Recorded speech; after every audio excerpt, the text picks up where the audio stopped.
我没死。哦，我的眼睛，这是什么情况？我怎么能看到2个画面呀？难道我和那只鹰视觉共享了？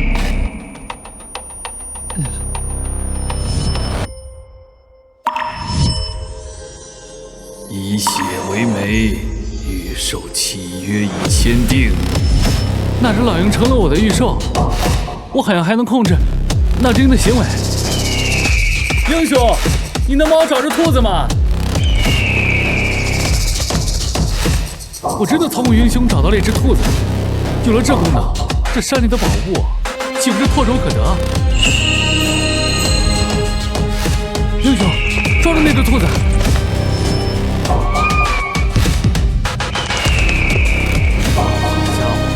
这比我弓箭还好使。有了这共享英雄视野，让他帮我捕猎的能力，我以后岂不是可以纵横山野了？家里的生活很快也能好起来。英雄，从今天起，你就叫风铃吧，跟我一起打猎。哎呦，这出来一整天了，娘和志月肯定担心坏了。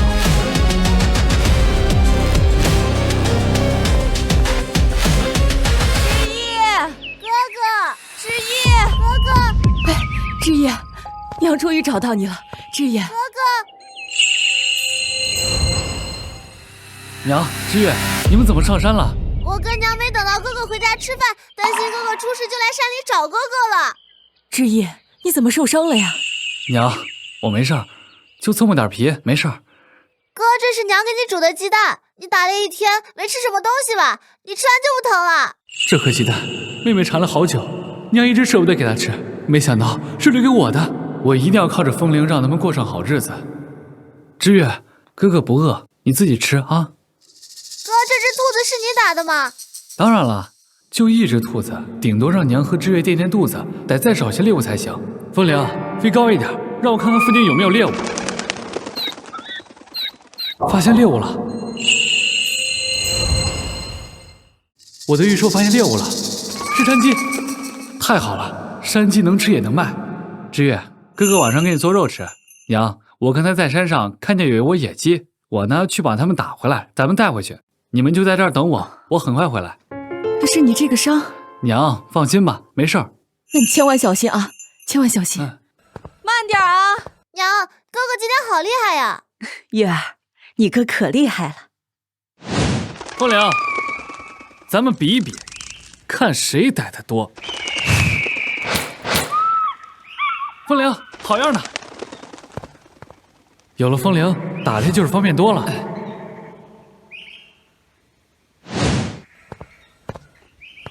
今天可是大丰收啊！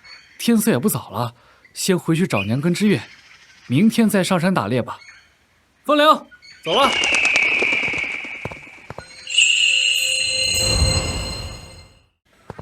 娘，你看我抓到了什么？啊，知意啊，这么多野鸡都是你打的？一家4口全被我端了。哥哥，你比以前厉害了好多，一下子就打到了这么多猎物，晚上是不是就可以吃肉肉了？当然了，晚上哥哥就给你做肉吃。不仅如此呀，哥哥还会打更多的猎物，然后卖到镇里。咱们家的日子一定会越来越好的。太好了，太好了！以后天天都有肉吃了，再也不用吃野菜糊糊了。知意啊，你长大了。走吧，回家吃肉。走。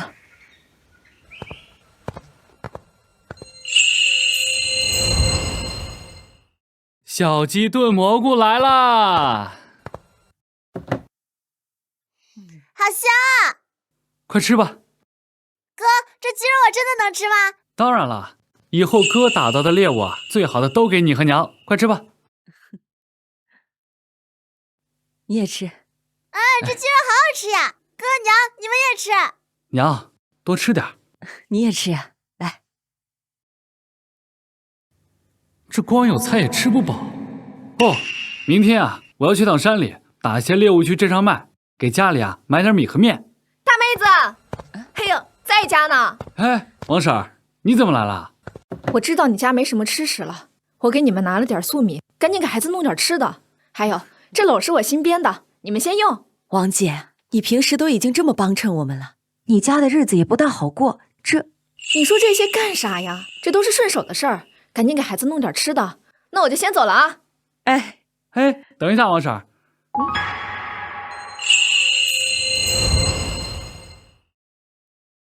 王婶儿，这个是我今天刚打的野鸡，您呀带回去尝尝。哟，这是你打的呀？对啊，对，一早上就上山了呢。哎呀，知意这孩子现在真是长大懂事了，他有这打猎的本事啊！你们家的日子以后会越来越好的。那我就放心了啊！以后有什么需要我的，你们就只管叫我。行，那我先走了啊。鸡。行，那我就收下了，谢谢啊，谢谢。慢点啊，王姐。娘，我知道这王婶啊，平日里没少帮衬咱们家，你放心，我一定找机会报答她。明儿啊，我还得一早上山去打猎，我先去睡觉了啊。哦，行，那你赶紧去休息吧。你哥哥呀，真的是能撑起这个家了。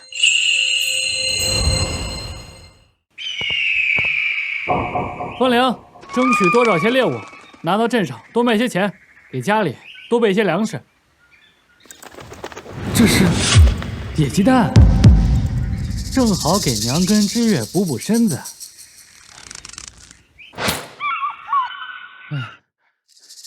可惜就一只。又一只。风铃，好样的！这打猎太轻松了，这野鸡拿到镇上应该能卖不少钱。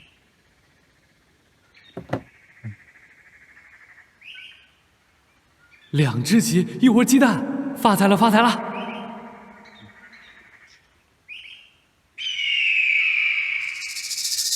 风铃发现了一片蘑菇，这么大一片，这拿到镇上，应该也能卖不少钱。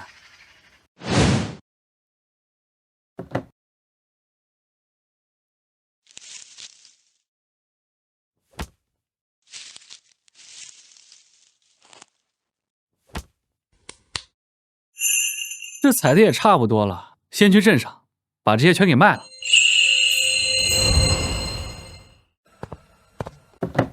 听说这风月楼收山货，这又是镇上最大的酒楼，给的价格应该公道的吧？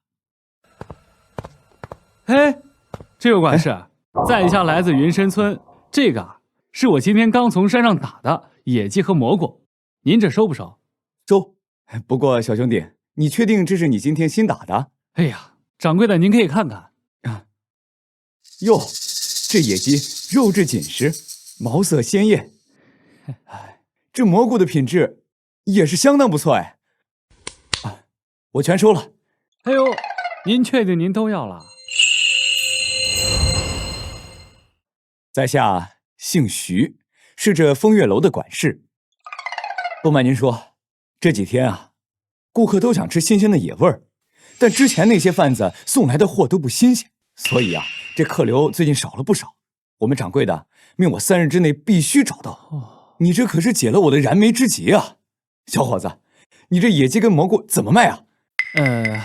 我这一只野鸡啊，35文，1斤蘑菇10文钱。您要是都要了，我再给你便宜点儿。小伙子，不光人长得帅气，品行还这么端正。你这货这么好，卖便宜了。野鸡我算你40文1斤，这蘑菇算12文1斤，你看如何？那多谢徐管事了。客气，我让小二来称一下这蘑菇。小二，来啦！把这山货称一称。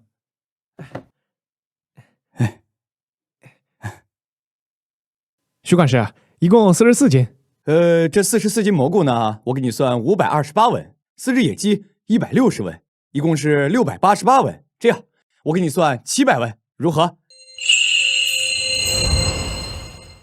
多谢徐管事。客气。小二，快去账房取钱来。好。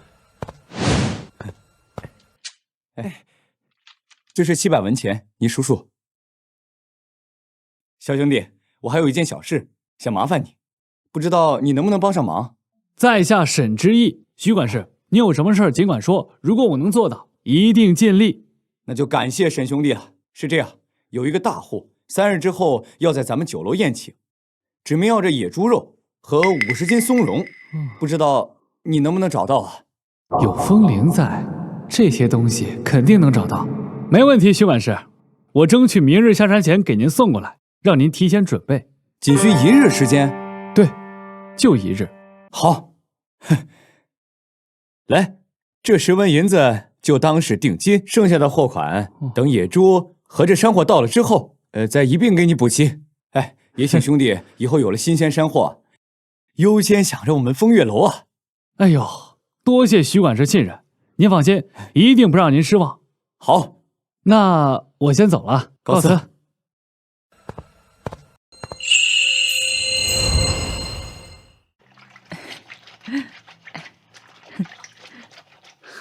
哥，你回来啦！怎么样？去镇上顺利吗？挺顺利的。我这次没带多少猎物，还买了点东西，剩下的300多文都给你，娘。都给我？你自己不留一些吗？哎呦，我也没什么用钱的地方，以后啊挣了钱都给您保管。哥，你买的什么呀？我呀给你买了点糖，你尝尝。哇，这糖好甜啊！娘，我买了20斤白面，20斤大米，还有2斤菜籽油。知月呀现在正在长身体，得吃点细粮。哥，你是不是说我们以后再也不用吃野菜糊糊了？当然了，以后咱们天天吃细粮。太好了，娘，你听见了吗？哥说我们以后都能吃白面了。娘，你也吃糖。娘，我呀捡了几个野鸡蛋，我去做饭，明天一早我带上山。行。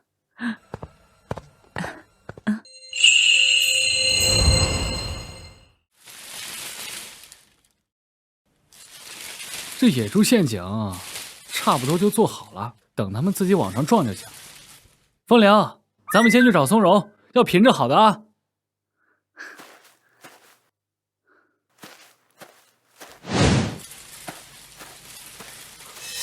嚯，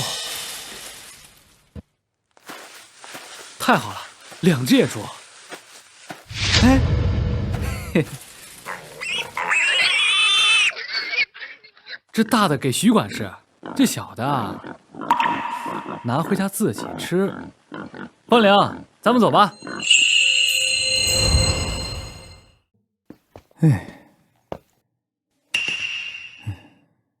徐管事，你看这都下午了，沈小哥还没来，您说他是不是没找到野猪和松茸啊？那咱们的那10文定金，只怕是打水漂了。哎呀，你说什么呢？这昨天我沈老弟的货品，你看到了，我看到了，就连掌柜的都说好。而且我看沈老弟的面相也不像是个坏人，蛮老实的。再说，不就是10文钱吗？10文钱是不多，但是得罪了贵客怎么办？徐管事，听说您急需这松茸，我特意去那山里摘了一些新鲜的松茸。您看看这品质，绝对顶级的。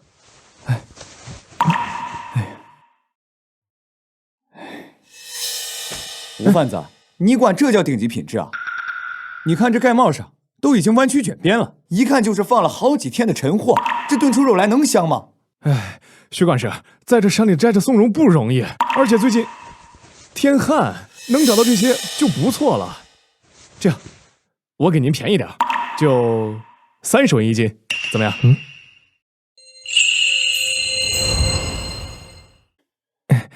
徐管事，要不还是把货收了吧？离宴请就剩2天了，咱后厨已经没有存货了。要是那姓沈的真不来，野猪再另想办法。您这是和其他人订了野猪和松茸？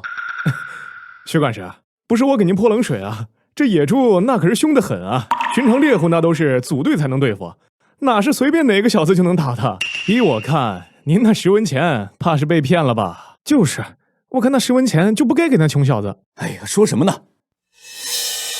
沈小哥要是天黑之前回不来，这松茸的事儿咱们再想想办法。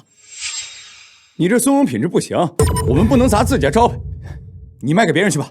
徐管事，您再这么等下去，耽误了那大户人家的好事，那掌柜的要是怪罪下来，您可担待不起呀。是啊，徐管事，都这个时辰了，那姓沈的肯定来不了了。10文钱白花了事小，那大户人家咱可得罪不起呀。哎，再等等。徐管事，依我看啊，这小子就是个骗子，您呀就收了我这松茸吧，起码有个交代不是？谁说我是骗子？哟，沈老弟，你可算是来了。徐管事，这野猪跟松茸我都给你带回来了。沈老弟，你确定这野猪是你一个人打来的？这打野猪的时候啊，浪费了点时间，让您担心了。不碍事，不碍事，我就知道沈兄弟你有这个本事。这么大的2只野猪，你是怎么打到的？有风铃在，打什么都不难。这个打野猪啊，有了经验就好打多了。您看这只大的，您够不够用？您要是够用，那头小的我就带回家去了。还有这松茸，您看符不符合您的要求？哎呀，够用，够用。松茸那可是军中之王，5年才能长成，普通人见都没见过，更别说吃了。你这松茸恐怕是假的吧？是不是糊弄徐管事呢？这位大哥，您既然知道这松茸是军中之王，那你自然也能认出我这松茸的品质吧？你看这松茸，这伞柄呈浅白色、淡黄色，这伞杆粗且湿润，上面虫伤极少，说明啊，生长环境非常纯净，这才是顶级的好货呀！不可能，这山里怎么可能有这么好的松茸？我在山里找了好几天才找到这么一点儿。徐管事，你再好好看看，他这绝对是什么障眼法呀！吴贩子，你的意思是说我做了这么多年的采买，还分不清货物的好坏不成？不敢，不敢。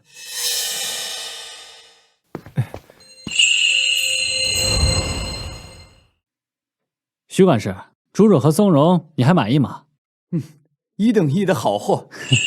你这2只野猪啊，通体黢黑，四肢发达，一看就是经常在山上跑的。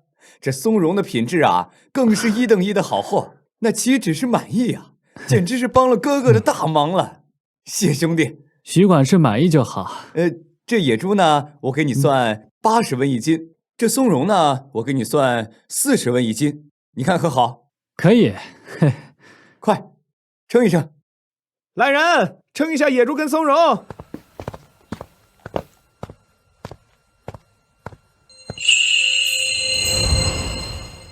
这么大一头野猪，得200多斤吧？这小子真厉害，一个人就把它打下来了。这松茸才厉害呢！没听刚刚吴贩子说吗？难找得很。虽然吃不起这么贵的食材，但亲眼看见也值了。野猪多少斤？徐管事，这野猪230斤。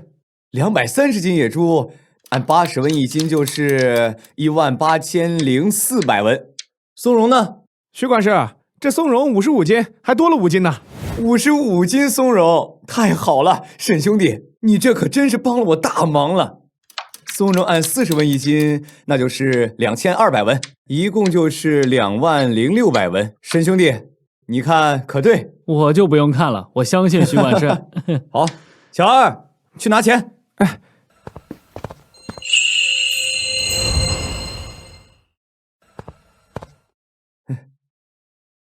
来，这一共是20两0600文，你数数。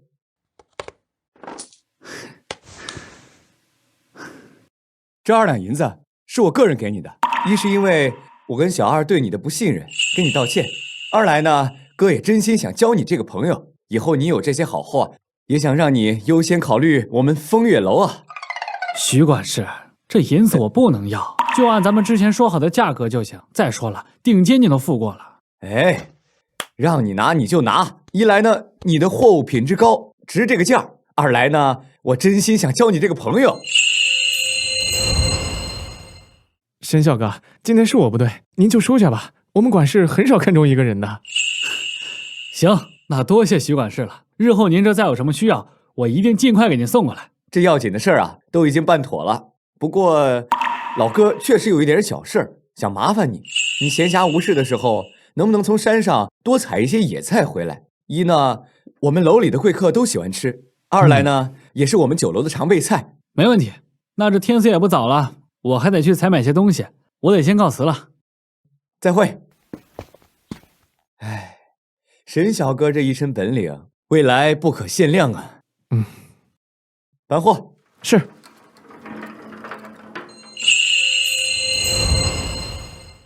凤玲，你真是太厉害了，一天就让我赚了20两，这可是普通农户1年都赚不到的钱。嘿呀，这有了风粮，赚钱真简单。知月，跟娘去找找哥哥去。哎，娘，你们要出去干嘛去？你这是去哪儿了？这么晚还不回来，我们都担心死了，准备去找你呢。嘿，没事儿，我给风月楼送货去了。好大的野猪呀！这么大一头野猪，你打的？你受伤了吗？娘，你放心吧，一点事没有。我呀，打了2只野猪，大的我给风月楼送过去了，小的咱刘家自己吃。这只野猪是真的吗？这么大一只，能吃好长时间了呢。当然是真的了，只要你想吃肉，哥就给你打。哥，你太厉害了！娘，我呀买了几匹布，你和知月做点衣服穿。有肉吃，还有新衣服穿。娘不需要新衣服，你和知月2个人，一人多做2件啊。哎呦，娘，那就是给你买的，你的衣服都快不能穿了。来，打开看看。真是这么多银子啊！娘，给我看看，我还没有见过银子呢。娘，这个都是我卖松茸跟野猪赚来的，一共20两，零钱啊，我用来买布匹了。以前家里几文钱都得省着点花，你现在一天居然能挣这么多银子。娘，这银子呀，您收好，以后想买什么您就买点什么。知意呀，你真的长大了，娘真的太高兴了。娘，哥赚了这么多银子，还让我们吃肉，还给我们弄新衣服穿，娘，你不应该开心吗？就是啊，娘，知月说的对，您应该高兴才是啊。哦，还有件事儿，我想跟您商量商量。您看啊，这么些年，这王婶儿也没少帮着咱们家。我想一会儿啊，给后猪腿切下来1条，给她送过去，您看行吗？你说的有道理，行，那就听你的。哎呀，这是要给我送什么好东西啊？王姐，有吃的呀，自己留着。我呢，在山上打了些野果子，晒干了，给你们尝尝。王姐，你这总是给我们送东西，那有啥呀？跟我还客气啊？王婶儿，您来的正好，我呀打了头野猪，正想着给您送点肉过去呢。您等会儿啊，我处理一下。这么大的野猪啊，知意，你自己打的？运气好嘛。你可太有本事了。这么贵重的东西啊，我不能要，帮助你们啊，那都是应该的。这东西我不能要，你们自己留着吃。哎呀，王姐，你就收下吧，你这老帮衬我们，你不收下，我这心里过意不去啊。哎呀，王婶，您看这野猪这么大，我们也吃不完啊。您要是不要，那您不是欠坏了吗？这我收下吧，姐。那行，那我就收下了。行，婶儿，那你坐会儿，我给你处理一下，很快就好。哥，我来帮你。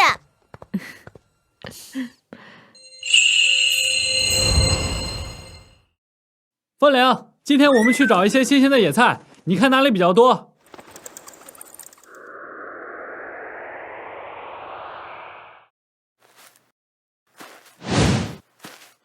哎，这荠菜的嫩度刚刚好，无论是清炒还是做荠菜馅饺子，都很好吃。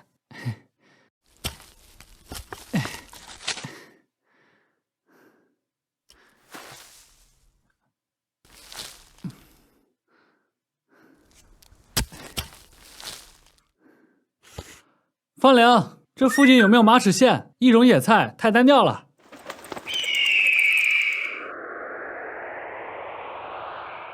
方玲，你真是这山里的活地图啊！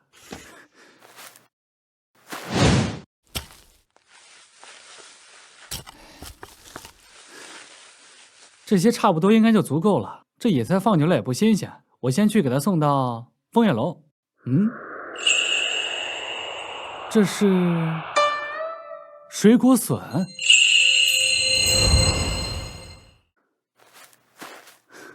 真的是水果笋啊！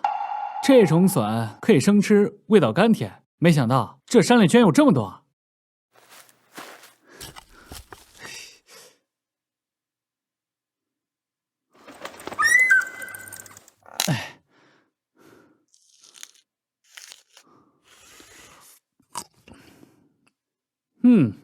这水果笋比普通的笋可甜太多了。无论是生吃、凉拌还是炒着吃，都好吃。这要是拿到镇子上去卖，肯定能值不少钱。这么大一片，得有8亩地呢吧？方良，你太棒了！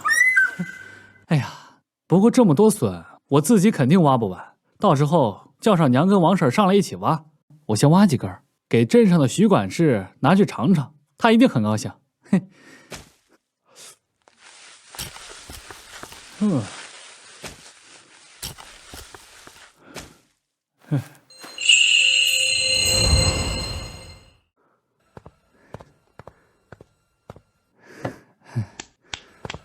哎，客官里面请。徐管事，这是我呀今天刚摘的新鲜野菜，不知道您这收不收啊？我看看。哟，这野菜品质极高啊！沈老弟，你是师承何处啊？怎么这野菜的品质也比别的商贩好上不少啊？在山里行走多了，自然也就熟悉了。这野菜呀，长在深山里，那环境好，长得自然就好了。这样，荠菜我给你算15文一斤，这马齿苋呢，给你算20文一斤，都比市面上价格给的高，你看可好？哎呦，徐管事，您给的价格一向公道，没问题。好，小二，哎，把这野菜称一称。哎，稍等。这个徐管事，我这还有一样宝贝，不知道您收不收啊？老弟，你还有宝贝，快拿出来，让哥哥瞧瞧。不知道此物你见没见过呀？啊，这个看着像笋，但跟平常用的笋又不大一样。哎呀，老弟，你就别卖关子了，这到底是什么东西啊？这个呀是水果笋啊，你尝尝。这笋怎么能生吃呢？必须泡水煮熟才能去其苦味啊！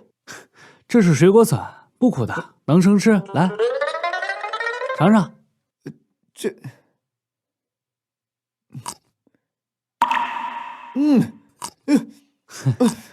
这笋居然是甜的。哎，沈老弟，那这笋只能生吃吗？当然不是，它不光能生吃，还能清炒，还能凉拌。这一种食材啊，可以做出多种菜品。这笋就这几根吗？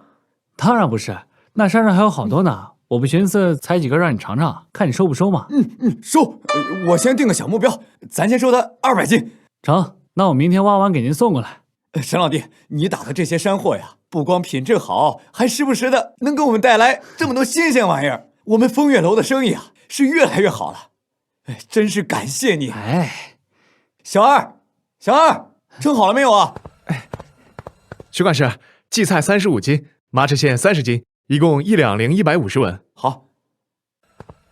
沈老弟啊，这野菜都是明价，我也给不了你更高的价格。但是放心，这水果笋呐，我一定是高价收。那这几根您留着吃，我明日再来。告辞。告辞。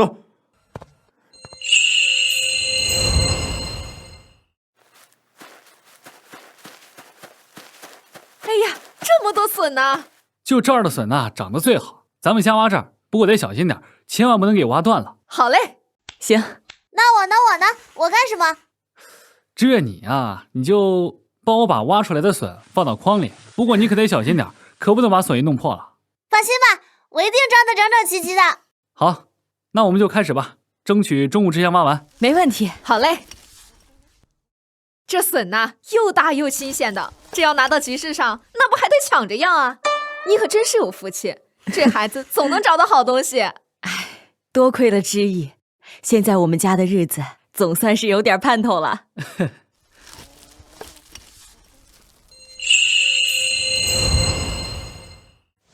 咱们今天就挖这些吧，咱们准备回家。可是这里还有很多笋呀。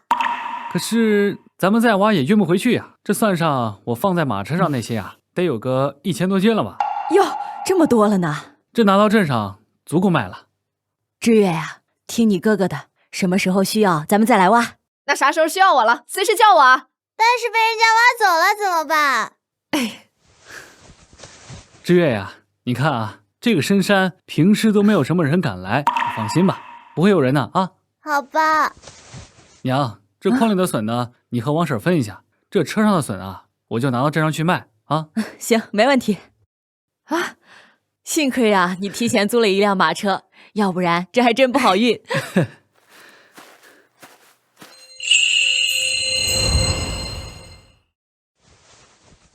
沈老弟，这大马车是你的？哎呦，专门从西域买的大洋马。真是好马。哎，这样，这水果笋呢，我给你按30文一斤，也是市场最高价。这200斤呢，总共是6两银子。哎，收好。哎呦，这多谢徐管事啊！你这马车上还有这么多笋，是打算卖到哪里？我这打算骑着我的大洋马拉到西市集去卖。这天色已经不早了，那我就骑着我的洋马先去了啊。好，再会。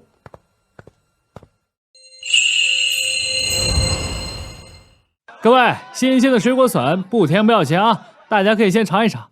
小伙子，你这青笋要30文一斤，抢钱呐！好的春笋也就10文一斤，你这笋和普通笋也没有什么区别呀。我卖了这么多年菜，还没有听说过什么水果笋，是不是你想卖高价起的名字呀？你们大家可以先尝一尝，尝完之后再下结论。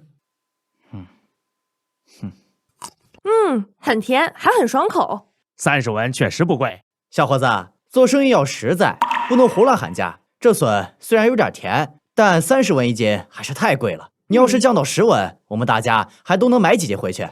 各位父老乡亲们，我这笋可跟春笋不一样，它不仅可以生吃，炒着吃更鲜，还能凉拌当成菜，晒干之后保存的时间更长，所以30文真不贵。这水果笋的价值远不止30文，再等一等吧。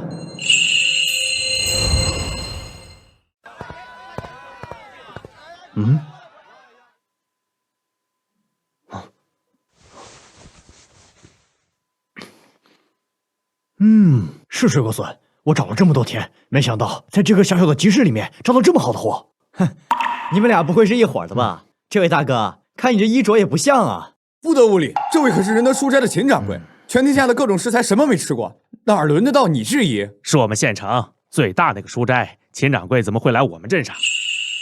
小兄弟，你这水果笋有多少货？1000多斤。此话当真？当真。哈哈哈，好，我都要了。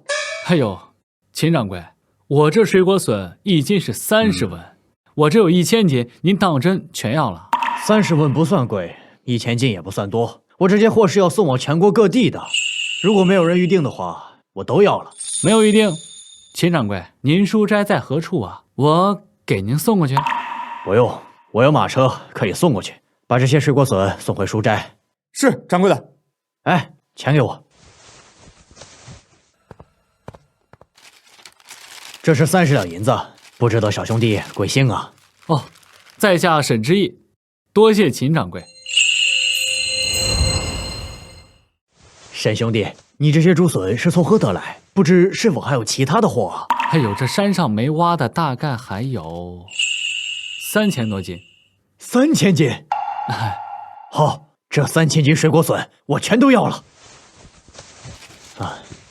这是我仁德书斋的牌子，到时候你把笋直接送到书斋去就可以了。现在京城人人都喜欢的水果笋，我找了好多地方都找不着，没想到居然在这里找着了。哦，对了，这是45两银子，只当是定金，等货到后一并付清。成，最晚后天一定给您送到。好啊，沈兄弟，如果日后还有什么稀罕的山货，都可以送到书斋去，我都收。好，多谢秦掌柜。秦掌柜是要把这些青笋运到京城啊，还真是稀罕货。是啊，这小子真走运，居然搭上秦掌柜这样的大人物。沈兄弟，后日见。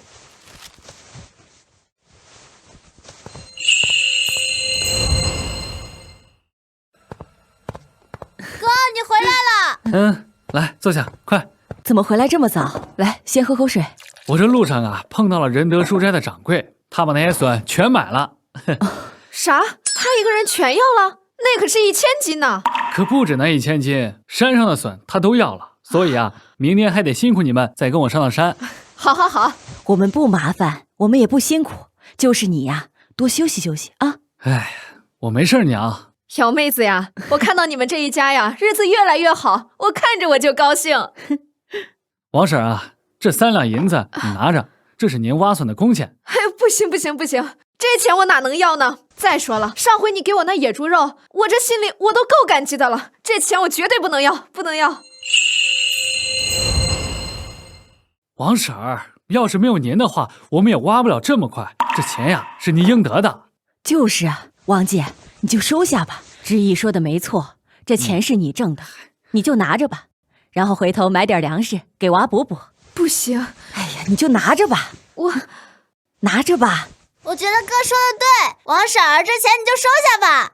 那行，那我就收下了。以后呢，不管是挖笋还是干别的，只要需要我，你就随时喊我啊。成。哦，来，衣服做好了，你赶紧试试。你娘现在这个做衣服的手艺啊，越来越好了，赶紧试试啊！我也要试新衣服，你也试新衣服啊！来，哇，布料好软啊！单这笋就赚了120多两银子，分了以后一定还会带来更多惊喜。给秦掌柜的3000斤笋已经送过去了，得了45两银子。先给家里买点细盐，剩下的交给娘。沈兄弟，哎呀，沈兄弟，可算是找到你了。你要是再不出现，我可要去那云深村找你了。哎呦，徐管事，你这么着急是风月楼出什么事儿了吗？哎，不是，是这样，京城啊来了一名贵客，指名道姓要吃楼里的蜂蜜桂花糕，而且啊必须得是野生蜂蜜，这花香味浓，而且浓稠。这野生蜂蜜我找遍了里里外外，根本找不到啊！我一想，沈兄弟你神通广大，肯定有办法。什么时候要？3日之内可否弄到？这贵宾啊，一共就住5天，每天都要吃，起码需要10斤野生蜂蜜。掌柜的还说，这野生蜂蜜确实难找，如果能找到，愿意出100两。100两？小点声。只要能把这贵客伺候好了，别说是100两，将来啊能挣他个1000两、10000两，懂吗？有风铃在，找野生蜂蜜应该不难。这个野蜂蜜3日之内我一定给你找来。沈兄弟啊，我就知道交代你的事儿一定能办成。此说是成了啊，你可真是帮了哥哥的大忙。这样，你慢慢找蜂蜜，我现在啊回去跟掌柜的说一声啊。好，走了。我的100两，记住了。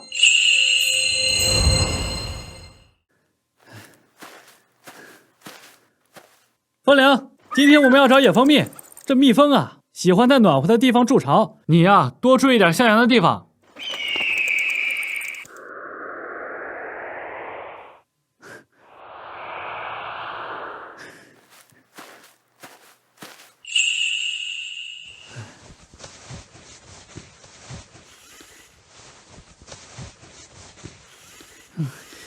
风铃，你躲远点，别被烟熏到了。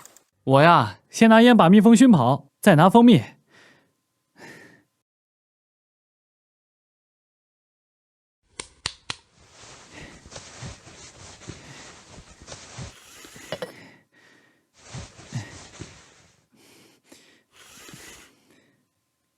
这么浓稠的蜂蜜，肯定能挂上。徐管事说的那位贵客肯定会很满意的。风铃，再去找取出大蜂巢，这蜂蜜呀，也给娘跟知月带回去点。太好了，这么多蜂蜜足够了。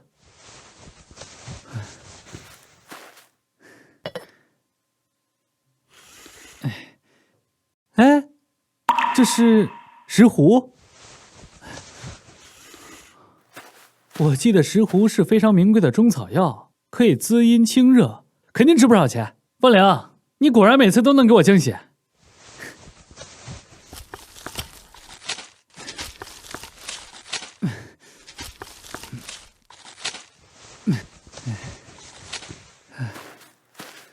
采了30多只石斛，没想到出来找蜂蜜还能碰见这个好东西，这次可是赚大了。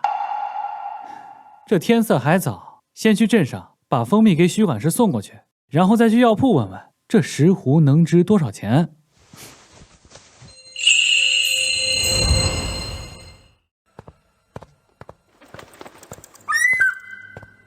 风铃，怎么了？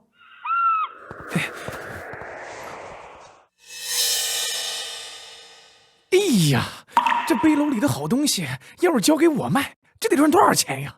哎呦，黄虎，他这是见我赚了钱，想抢我的山货，绝不能让他得手。我这陷阱连野猪都能抓到，还抓不住你。王虎，既然你主动送上门来了，那就别怪我，好好教训一下你。一会儿我看你怎么嚣张。哼。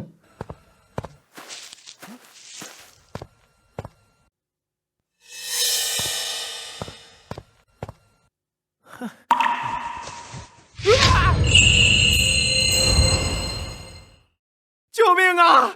救命啊！哟，这不王虎吗？怎么躺下了？沈之一，你敢设陷阱害我？你等着！你别乱说话啊！你哪只眼睛看见是我挖的陷阱啊？你自己走路不小心摔倒了，别乱咬人。我行，这样吧，我也不跟你计较，把你背篓里的东西给我。哟，你都说了，这是我的背篓，我凭什么给你啊？那我看上的就是我的。唉，你干什么，王虎？李正，没事儿，我俩是开玩笑呢，对吧，之一？我可没觉得你是在开玩笑。我们刚刚都听到了，你是平常嚣张跋扈惯了，觉得整座山都是你的，要不要去县衙问问知县大人？眼红知意赚到钱了就抢知意山货，活该越来越穷。就是好吃懒做，还想抢知意的山货，你怎么总干这种缺德事儿？李正，我知道错了。那个，知意，沈大哥，您就大人不计小人过，饶了我这次吧啊！想让我不计较也可以，那你耽误我去卖货的损失，你是不是得赔我点什么？我家都指着我买粮呢。知意说的对，王虎，你身上带了多少银两，全都赔给知意。我别墨迹。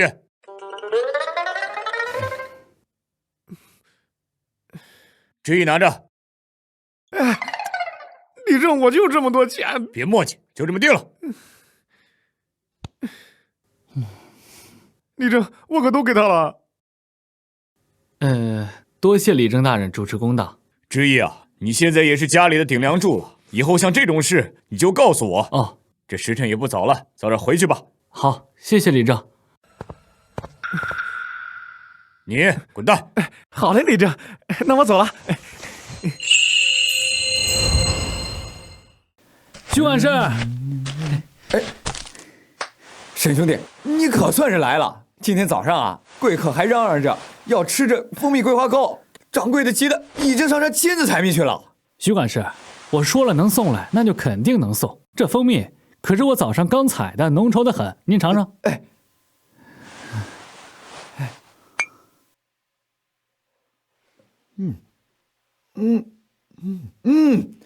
这花香浓郁，而且浓稠，真蜜不错。以后我们风月楼的蜜都从你这儿进。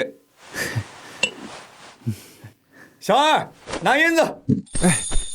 徐管事，这是200两，掌柜的说贵客高兴，另外100两是赏沈小哥的。啊，好。沈老弟，这200两银子，你拿着。徐管事，这蜂蜜虽好，但这10斤蜂蜜100两足够了。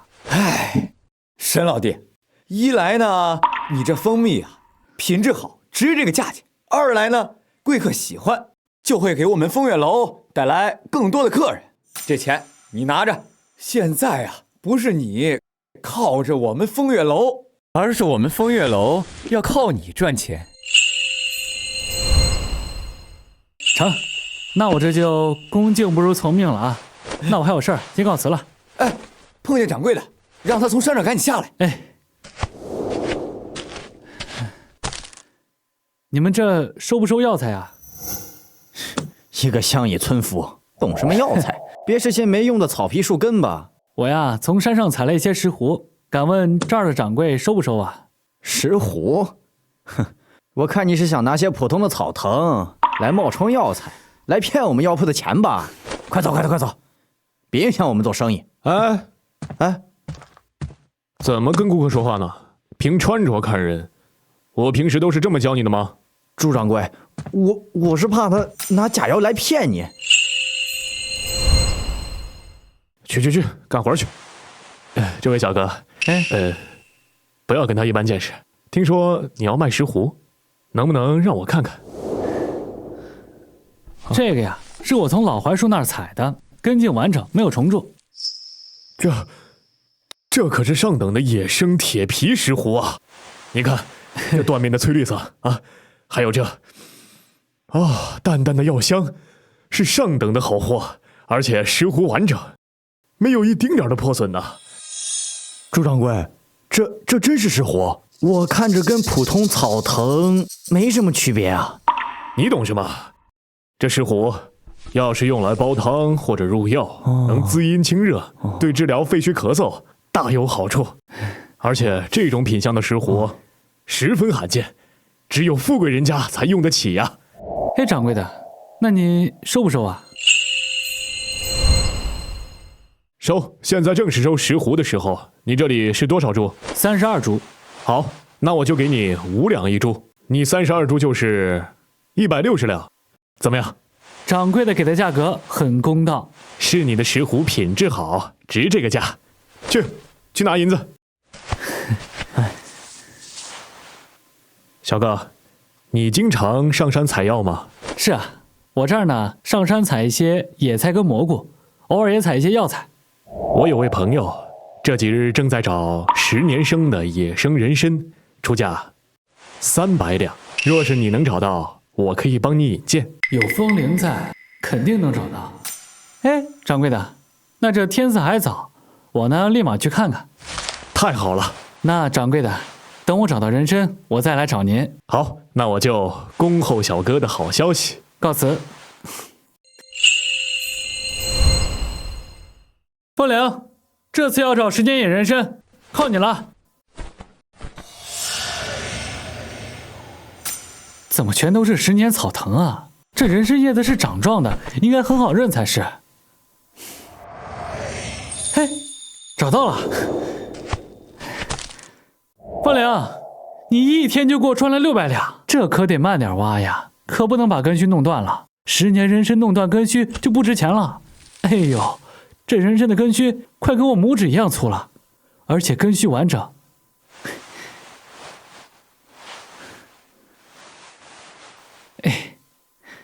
幸好有风铃啊，要不然可找不到这么快。先给镇上的朱掌柜送过去。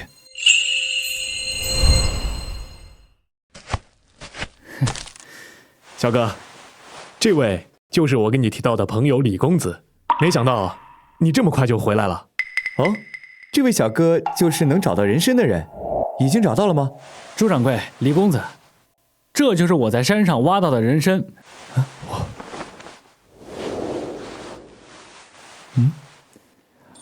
这可是上等的野生人参啊，根须完整，根茎粗壮，炉头有1、2、3、10个清晰的炉碗啊！这人参很可能不止10年呢。我在京城找了这么久，都没有找到这么好的野生人参。这位小哥，这人参我要了，这是300两，谢谢小哥。在下知意，谢过朱掌柜、李公子。朱兄，你们这小镇子可真是卧虎藏龙啊！你认识了沈兄弟，以后什么珍贵药材找不到啊？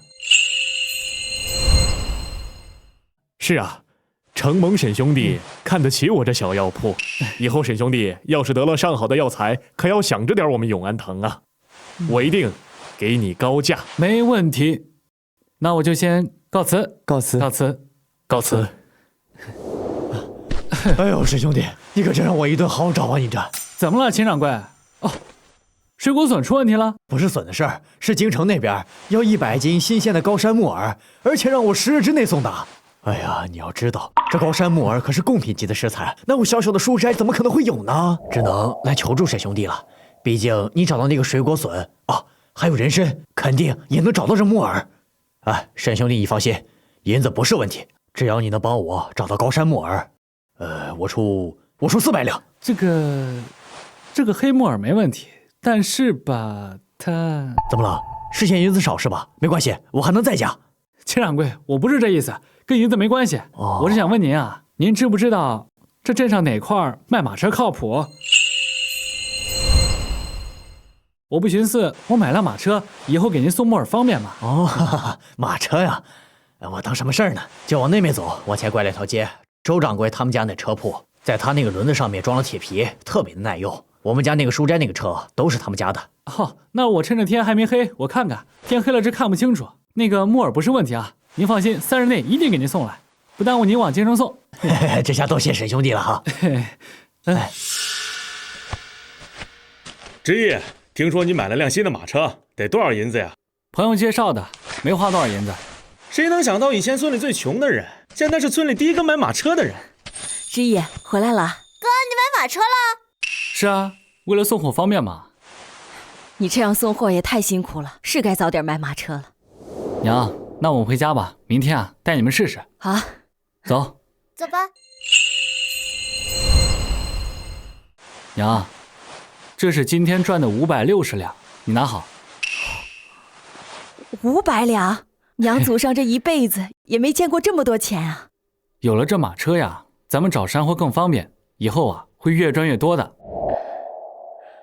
500两银子，还有马车，知意，娘真的是太高兴了。哥，我们家有这么多银子，是不是每天都可以买糖吃，还有新衣服穿了？当然了，以后你想吃什么想穿什么，咱们就买什么。娘，明天我得去山上采点高山木耳，这秦老板要的多，所以还得麻烦你跟王婶跟我一起去。一家人，说什么帮不帮的？明儿一早啊，我就去找王婶，然后跟着你一块上山啊。哥，我也要去，我也能帮忙。这采高山木耳太危险，你呀就在家里待着，听话啊。好吧，等下一次不危险的时候我再去好了。凤玲，今天我们找木耳，木耳喜欢长在腐朽的木头上，尤其是松腐木。你去悬崖下还有树荫浓密的地方看看，那块潮湿，容易长木耳。找到了。王婶，娘，咱们往那边走。没有野兽的脚印，应该安全。哟，知意，你咋知道这有木耳呢？这常年在山上打猎的人都找不着，你可太准了。我这就运气好，咱们先摘木耳吧。来。哎，知意，怎么摘？这摘木耳啊，不能碰到其他的耳片，一定要轻拿轻放，不能把木耳碰坏了，要保证这个木耳的完整度和新鲜度。摘完啊，就放那个油皮纸袋里，就那个。行，好，你放心吧，我和你王婶一定会小心的。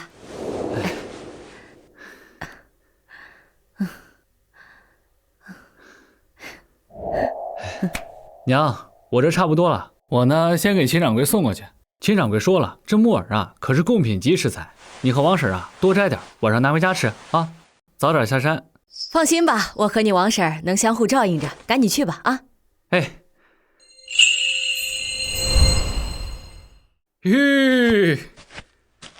哎呦，沈兄弟，沈兄弟，这么早啊？哼，这背篓里是我要的高山木耳。当然了，秦掌柜，我一大清早去摘的，新鲜的很，还有露水呢。哎呦，哎呦，肥厚有弹性，完全没有虫蛀，菌香浓郁，这不愧是贡品级别的珍稀食材啊！哎呀，沈兄弟，你可真是在下的救命恩人。哎呦，不敢当，不敢当。哎，还愣着干什么？赶紧给沈兄弟拿400两银子来。是，掌柜的。啊，掌柜的，这是400两，你收好。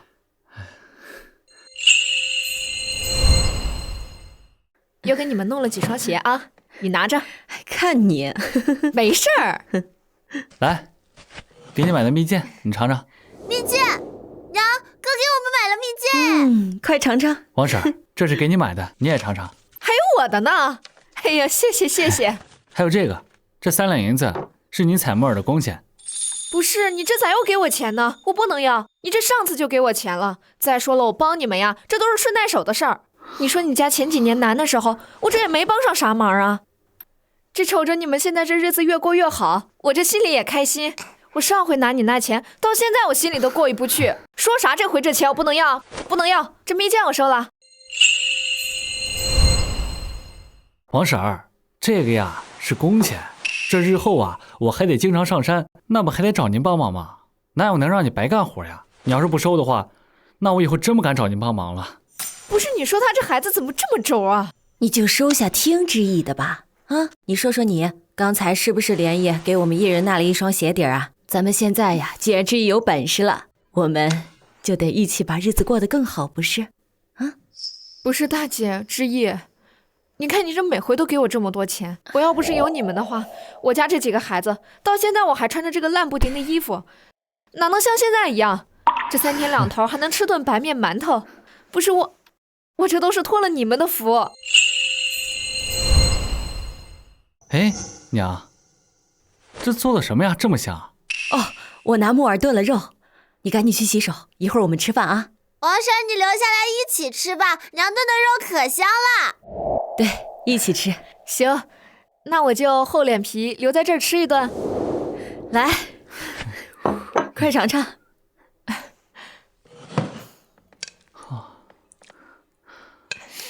这闻着就好吃，真香，这比上一次的野兔肉还香。你可慢点吃啊，还有呢。哎呀，这确实香呀！你说这宫里的人就会吃哈，这比那市场上的木耳嫩多了。还不够，我要靠风铃赚更多的钱。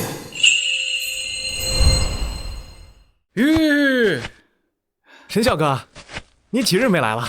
我们学馆室老是念叨你。哎，沈老弟，你来了，快去把野菜搬进去。是，麻烦了。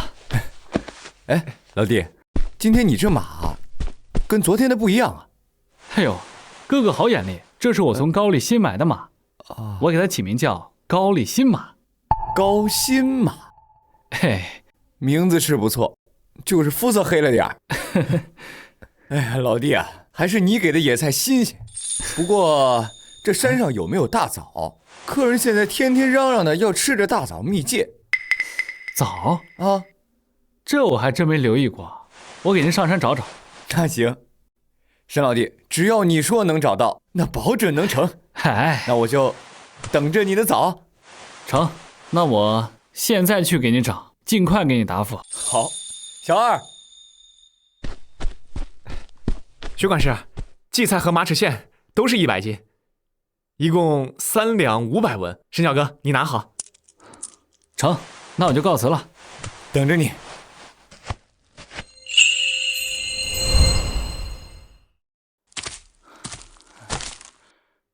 风铃，今天我们找枣树，你看一眼向阳的地方。怎么回事？难道这山上没有枣树？嘿，风铃，果然没有你找不到的东西。这么大一片，徐管事应该会很满意吧？我先给他摘一杯喽，明天再带王婶跟娘上来摘，一会儿我可以多摘一点，剩下的给知月做果脯吃。今天先给徐管事送过去一杯喽，好让他放心。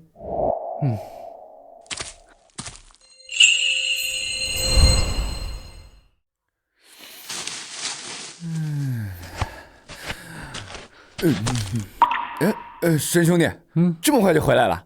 是没有找到枣树吗？找到了，山上一堆呢，我就给你采了一点回来。我寻思啊，明天采多点再给你送来。哎呀，现在的客人呐，真是越来越刁钻了，想吃的这些东西可真是不好找，可真是辛苦兄弟了。这枣不错，可是这山上还有一堆呢，你确定你都要？都要。我们风月楼啊，在县城里还有好几家店，这些枣可不够用啊。沈兄弟，这枣颜色通红，口感清甜，1等1的上品。这样我给你按50两1斤，可好？成，那就都听您的安排。没问题。这10两银子就当成是定金，明天你把枣送来。多退少补。哎呦，好，那我就先回家安排摘枣的事儿，先告辞了。那我就在此等你。你可真行，啥都能让你找着。娘，这背篓啊都装满了，我先拿到车上给徐管事送过去啊。行，我跟你王婶子呀还带了布袋子，我们一会儿再装一点，一会儿晚上见。行，知月呀，你呢就听娘话，千万别乱跑啊。知道了。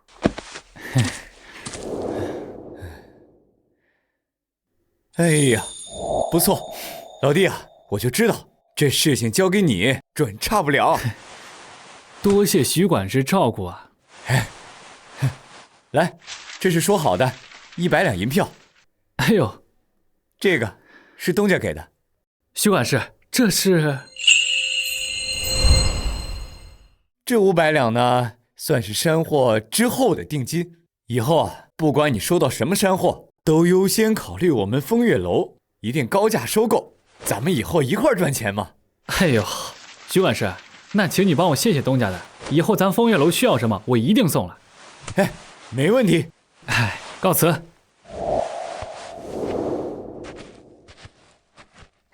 哎，知意回来了，快歇歇。你是不是又偷吃了？没有，我没偷吃。娘，这是今天赚的600两。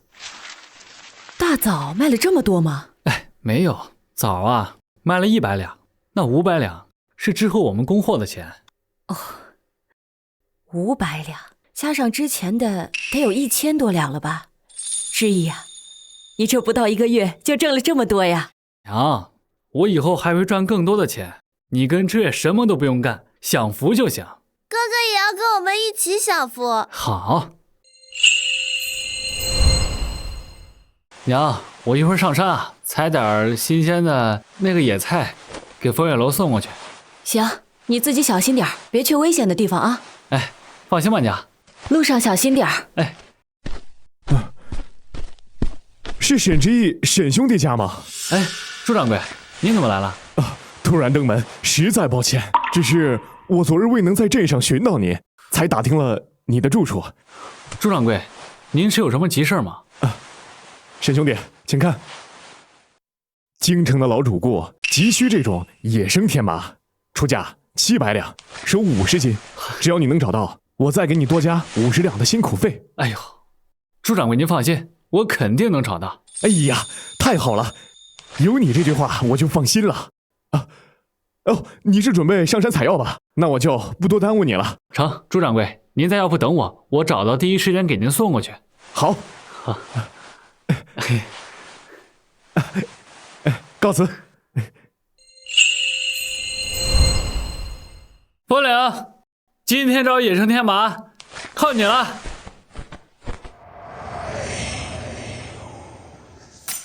不错，是野生天麻。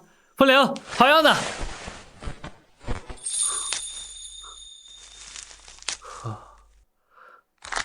这品相比朱掌柜带回来的样品好太多了。风岭，这附近还有别的吗？风岭，你现在找宝贝越来越快了。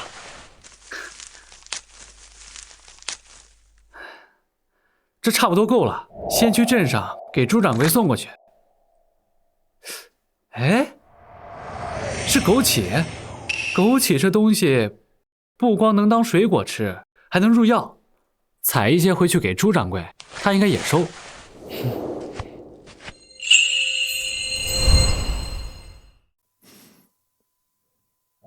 这可是上等的野生天麻呀，而且根茎完整，没有一点损伤，比我预期的还要好。哎呀，沈兄弟，你可真是高人啊！带来的药材品相都这么好。朱掌柜，你满意就行啊。对了，我在找这野生天麻的时候啊，找到一片枸杞，我顺手摘了一点，不知道您收不收啊？我看看。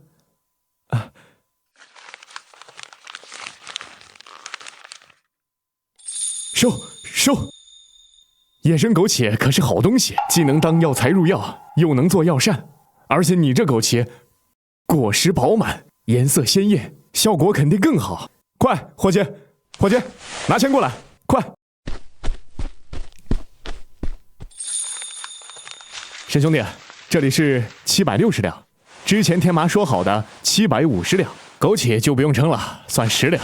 以后还要多靠沈兄弟给我们找上好的药材呀。哎呦，朱掌柜放心，我一旦找到上好的药材，第一时间给你送过来。太好了，告辞。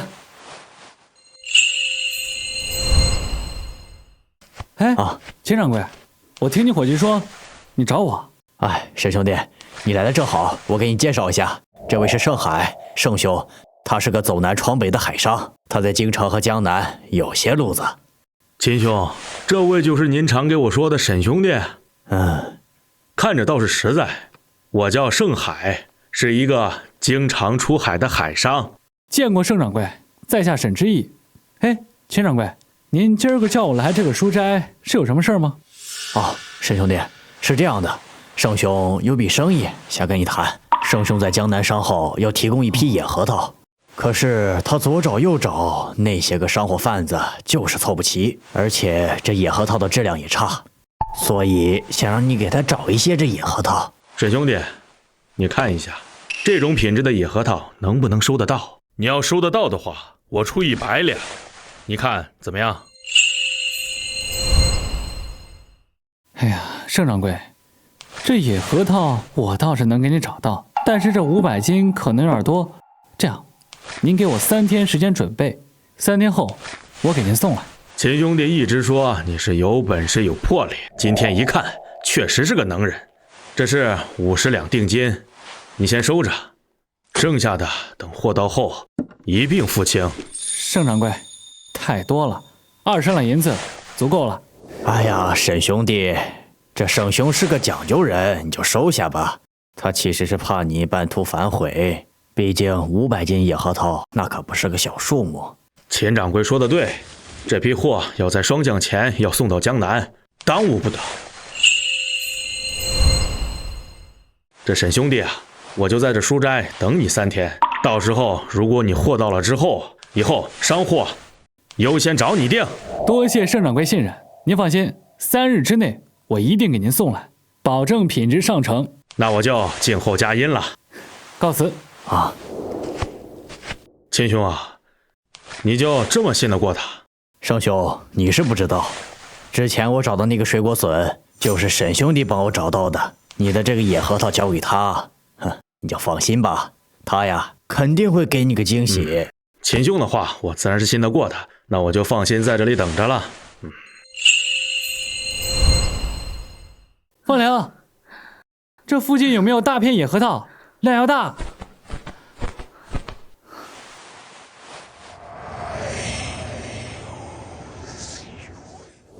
王婶娘，咱们呀往西边走，我记得那边有一大片野核桃，走。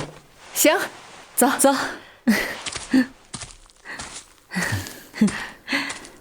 哎呀，知意这孩子真行啊，什么好东西都能让他找着。那这样，我把核桃打下来，你们负责捡。行。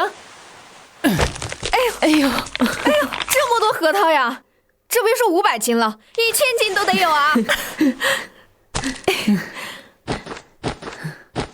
大姐，你看这核桃多好呀！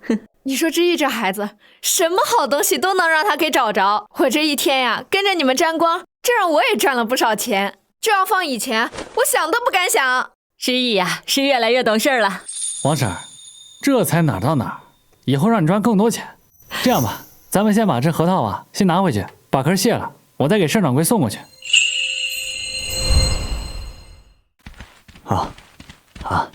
好，这比我想象中的野核桃还要好。沈兄弟，你这本事让我刮目相看呀！哎，还愣着干什么？把核桃称一下。哎，是。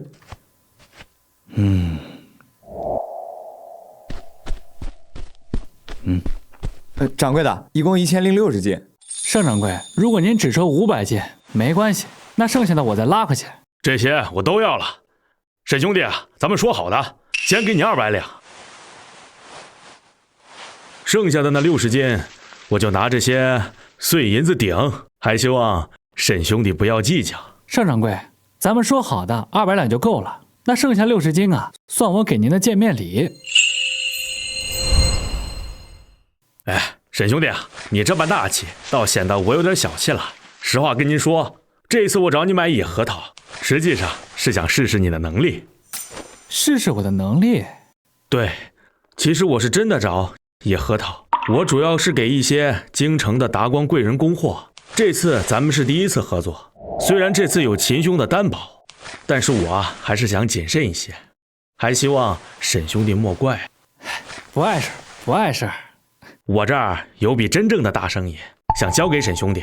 京城有一位王爷想要50斤猴头菇，品质要求绝对好，出价20两一斤，一共1000两。沈兄弟啊，这生意接不？一次就赚1000两，风铃可真是我的财神。哎呦，盛掌柜，猴头菇我能给你找到，还是老规矩，3天内我给您送来。好，好，好，沈兄弟，那我就等你的好消息。这个是50两定金，剩下的等货到后付给你。多谢盛掌柜。可算是回来了，都这么晚了。跟盛掌柜谈了笔生意，回来就晚了些。哎呀，行了，这一阵回来了，咱这核桃也剥差不多了，那我就回去了。哎，王婶，这个呀是今天的工钱。哎呀，你怎么又给我这么多钱呀？你说这村子里的人这干一天才10几文钱，你又给我这么多，以后会更多的。那行，那我就收下了啊。你以后有啥你就直接说。那咱们明天还上山吗？哎呦，明天我自己去就行，你们在家待着就好啊。风铃，帮我找找哪有猴头菇。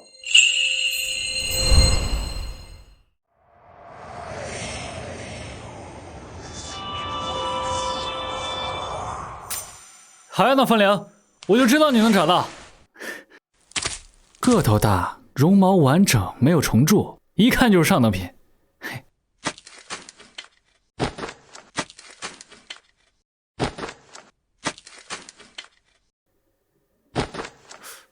风铃呢？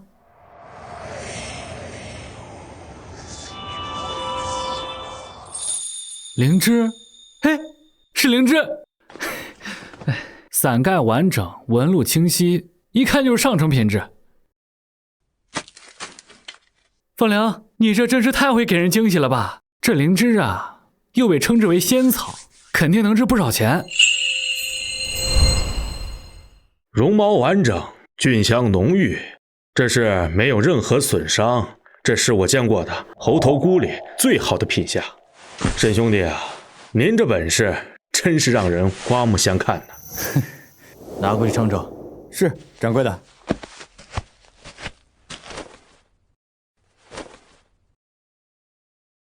沈老板，给您。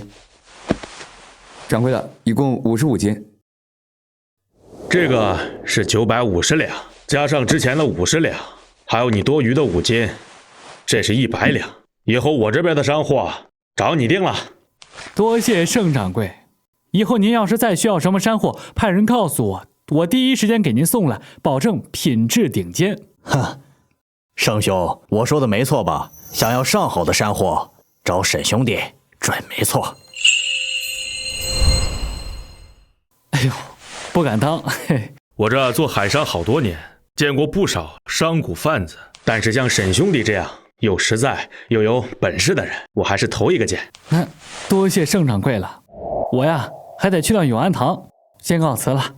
哦，沈兄弟还有事的话，就请自便。盛某再次感谢沈兄弟，告辞。沈兄弟，今日怎么有空来我这药铺？难道是得了什么好东西？确实是好东西，来，您看看。这是灵芝？哎，确实是灵芝。朱掌柜，您看看这灵芝品相如何呀？太满意了，这可是上等的野生赤灵芝。哎呀，我前些日子没少向京城的药商打听，想收几朵好灵芝，但都找不到。没想到你居然能找到。朱掌柜满意就行。太满意了，这灵芝沈兄弟卖给我行吗？我给沈兄弟500两。这灵芝这么值钱，不过灵芝确实少，能找到这一株就已经很不错了。都听朱掌柜安排。好，快去账房拿钱。哎，好嘞。托沈兄弟的福，我这有生之年也能见到一回仙草了。沈兄弟这运气可真是不一般啊，这是我们这些旁人羡慕不来的。收起来。沈兄弟得到这么好的宝贝，能先想到我朱某，是我朱某的荣幸啊！还是朱掌柜识货呀。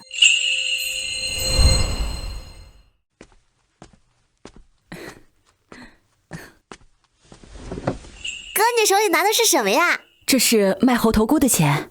是娘，一共是1100两。我摘猴头菇的时候，偶然发现一株灵芝，朱掌柜500两银子收了。就一天，你就挣了1600两。嘿，知意啊，你真的是越来越让娘省心了。咱们家以后再也不用受穷了呀。娘，我们家有这么多银子，能买多少糖呀？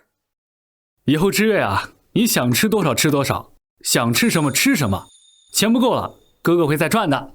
真的，哥哥是天底下最好的哥哥。从刚开始的几文钱，到现在的1000多两，知意，你真是长大了。这些钱娘都给你存着，以后啊，给你娶媳妇儿用啊。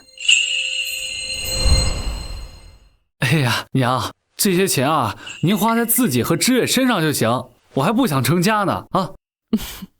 好，好，娘啊，都听你的。嗯。哎呦，沈兄弟，我正要去找你呢。什么事儿啊？还是京城来的那名贵客，他之前吃了咱们的蜂蜜桂花糕，觉得非常不错。这一次啊，要在咱们酒楼办一个燕窝宴。哦，这次来的都是县城的官员和京城来的富商。我想，这上城的燕窝也只有沈兄弟你能搞来了。燕窝，这东西可不好搞啊！你什么时候要？要多少？至少需要20两燕窝，每两燕窝呢，我给你算30两银子。一共是600两银子。掌柜的说了，这上城的燕窝确实难弄，如果5日之内可以搞到，再给200两赏钱。800两，这么贵的东西，怕只有皇宫才用得起吧？哎呀，没见过世面的样子。沈兄弟，你要是觉得这事儿能办成，我现在就给你付定金。风铃在肯定能找到，只是燕窝大部分在悬崖处，还在树上。需要买些绳索钩子才行。成，5天之内我一定给您送到。我打小看你这孩子就行。快把野菜搬进去。是。哎，把定金拿出来。是。徐管事，野菜一共3两银子，这50两是您要的定金。好，钱你收好。那就多谢徐管事了，我上山一趟，告辞。那我就在此等候你的燕窝。好。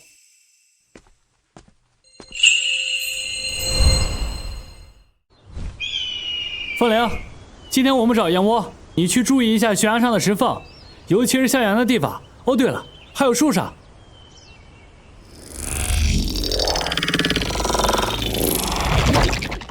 凤玲，你不光找到了燕窝，你还找到了这么多呀！哎呀，这燕窝盏形完整饱满，色泽晶莹，没有一点绒毛，一看就是特写。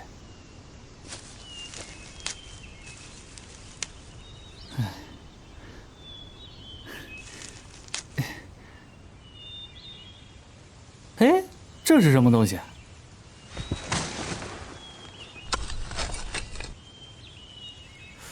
这东西纹路复杂，做工精细，不像是普通农家能有的呀。难道是前朝的青铜爵？这燕窝也差不多了，先去给徐管事送过去，再去黑市上问问，这青铜爵能值多少钱？哎，凤玲，这青铜爵是你送给我的吗？哎呀，这山里的东西可真不少，这样下去，我们很快就能赚够1万两了。哼。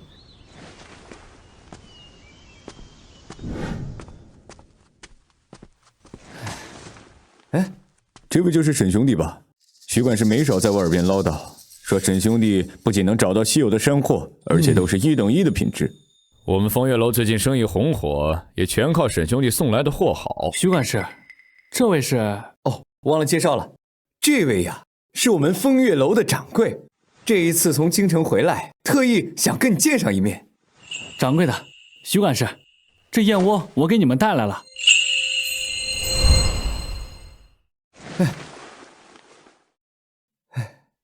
掌柜的，您看这燕窝展形圆润，摸上去光滑细腻，泡发之后肯定透亮，比这京城特供还要好上不少呢。好，太好了，沈兄弟，你真是帮了我风月楼大忙了。小二，来来，快把这燕窝送到后厨，再拿800两银子过来。是掌柜的。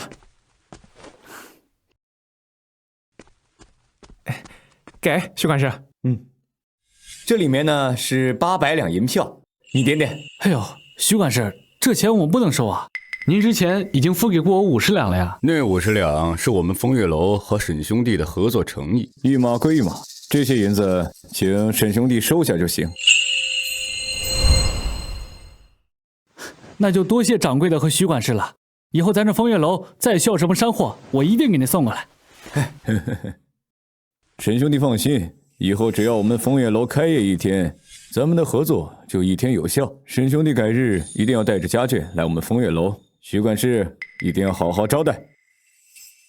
掌柜的放心，这沈兄弟啊，现在可是我们风月楼的贵客，一定好生伺候着。天快黑了，先去鬼市那边看看。掌柜的，徐管事，那我就先告辞了。再会。这沈兄弟确实不错，一定要打好关系。以后我们这风月楼能做多大，就看沈兄弟了。明白。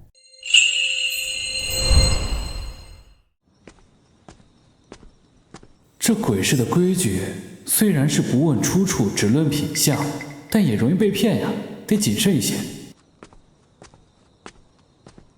小哥，买什么？您认不认识这青铜器啊？这看着就是普通的青铜爵，看这锈迹，顶多是前几年农户家丢的灶上的物件。给你20文，买不买？普通农户家能有品相这么好的青铜爵？好东西我见多了，这个就不值钱。你要不卖，赶紧走，别耽误我做生意。这摊主太不识货了，这么好的青铜爵，钱都送到他面前了也抓不住。小兄弟，我刚看你那青铜器有些年头，但纹路太模糊，估计是假货。这鬼市上的东西真真假假，很多人并不懂得分辨。多谢提醒。这位小哥，可否借一步说话？老先生，您是？刚才您的铜器我看了，确实是前朝的古物。不过这个地方说话不方便，我们换个地方。走。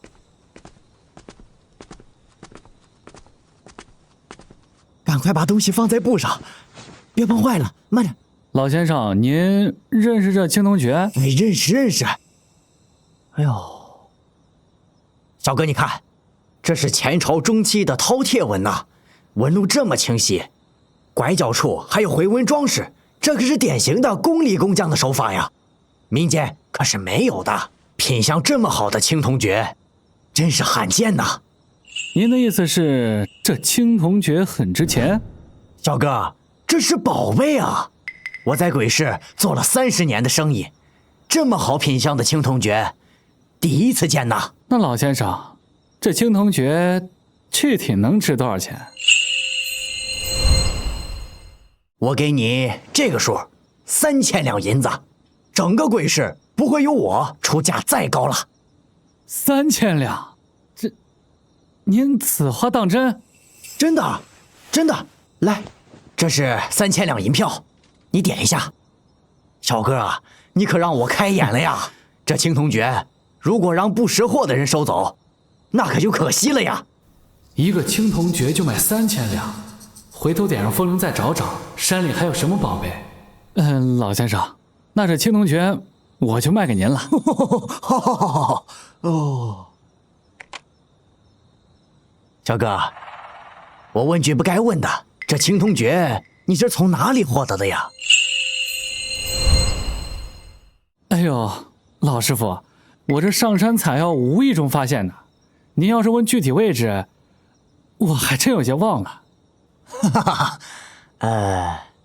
老夫姓刘，在这鬼市中经营30年了，算是小有名气。你以后有这样的好物件，第一时间拿给我呀！我在京城有些老主顾，他们最喜欢这些玩意儿，到时候的价钱肯定给你的绝对公道。在下若是有，一定会来找您。好。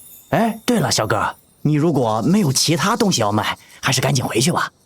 这鬼市啊，到了后半夜不安全呐。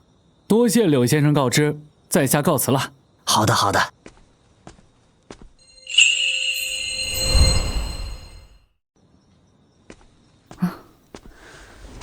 娘，你怎么还没睡啊？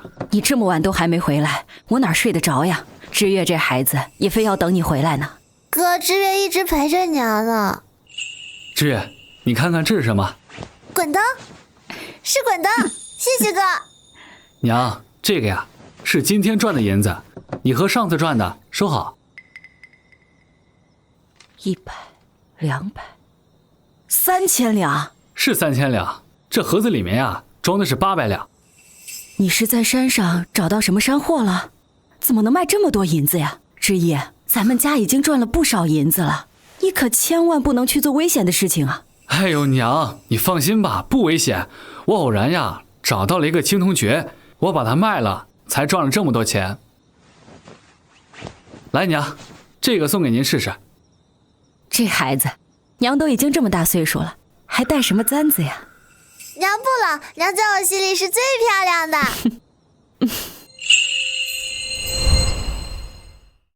沈兄弟，京城的李公子上次买了人参之后十分满意，又托我找50年的何首乌，说是要给老母亲补身体，出价300两，但我这药铺只有20年的，这钱呢我是赚不了了，但我相信沈兄弟一定能。好，朱掌柜，一会儿啊我便上山看看。这是李公子给的50两定金，上次的灵芝李公子很满意，今后李公子再需要什么，我便直接找沈兄弟。朱掌柜，这定金呀您收好。沈兄弟这是何意？难道是何首乌不好找？不应该啊，上次的灵芝你都找到了。如果不是朱掌柜您呀，我根本接不到这单生意，所以啊这50两定金就当是您向我引荐李公子的谢礼了。哎，我也没做什么，李公子是在下的朋友，我也只是在中间传了几句话而已，沈兄弟不必如此啊。朱掌柜啊，您要是不收啊，这生意我还就真做不成了。哎，好吧，那我收，那我收下，但是仅此一次，沈兄弟日后可不许再给钱了啊。好，那朱掌柜，天色还早，我便上山一趟，告辞。沈兄弟，万事小心啊。好。哎，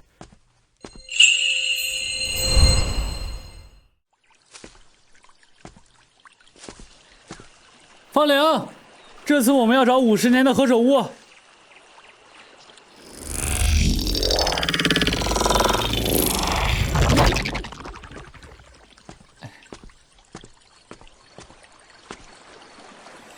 还好这何首乌长在靠上的位置，应该不难摘。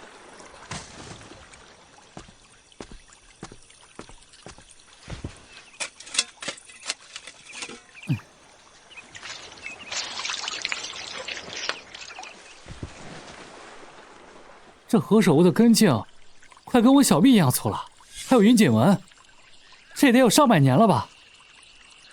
方玲，这山里还有什么好东西是你找不到的呀？方玲，你是说这山里还有好东西啊？上次青铜爵卖了3000两，这次也不知道风铃找到什么好东西。哎，那块石头看起来不普通，去看看。哎，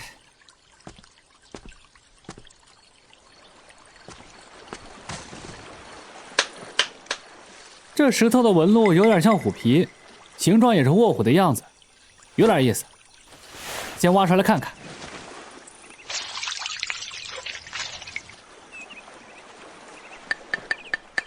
声音清脆，像玉石碰撞的声音。这石头颜色发亮，纹路分布也很规矩，这难道是传说中的奇石？先去镇上，把何首乌给朱掌柜送过去，再去问问柳先生就知道了。嘿，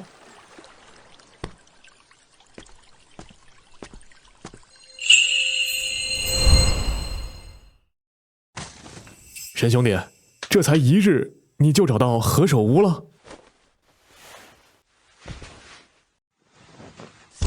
这个是我在密林深处找到的，朱掌柜您看看品质。我就知道，只要是沈兄弟找到的药材，就没有差的。你看这何首乌，根茎粗壮，须根细密如银线，表面泛油光，是真正的地金品相。沈兄弟，这里是250两银子，你收好。多谢朱掌柜，我这就给李公子送去，他肯定满意。好，以后李公子再需要什么，我再告知沈兄弟。告辞。告辞。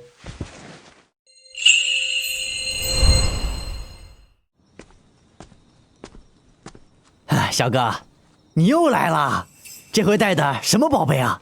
上回的青铜诀，张老爷非常喜欢呐。托你的福，我也挣了点小钱。是这样的，柳先生，我呢在山上捡了2块石头，我觉得吧，它跟普通石头不太一样，我想拿过来给您瞧瞧。哦，这摸起来温润如玉，滑如凝脂，这黑底是墨玉质啊。小哥，你看这石头的光泽也与众不同啊，特别是这花纹，堪比虎纹呐。小哥，你捡到宝了呀！这是灵璧石啊！哎呦，我就以为这石头不普通，灵璧石，它还有名字呢。当然有了，这灵璧石以前可是皇家的贡品呐，尤其是这种墨玉卧虎纹呐，这京城的士大夫抢都抢不到呢。不过你这质地和纹理啊，我要仔细再看一看，以防是仿品呐。这可是风铃带我找到的宝贝，怎么可能是仿品？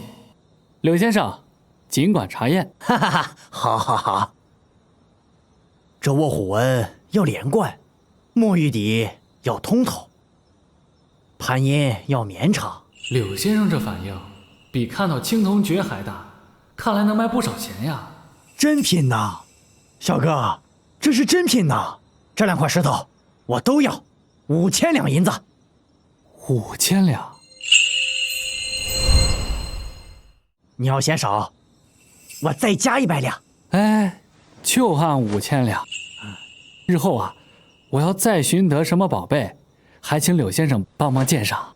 哈哈哈，这是5000两银票。多谢柳先生。客气客气。哈哈哈。嘿，娘，知月，来，知月，我给你买的糕点。谢谢哥，有糕点吃啦。你怎么买了这么多东西啊？娘，我呀买了些粮食，天气冷了，我就买了些被褥。你把钱都给家里了，以后这种事让娘去买啊。不用娘，你看，这个呀是今天挣的钱。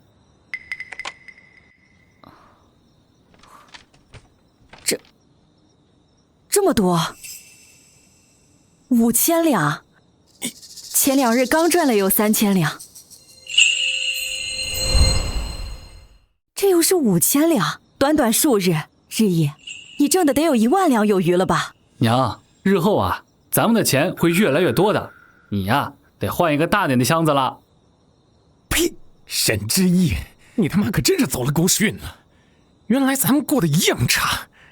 现在你居然赚了这么多钱，沈之意，你给我等着！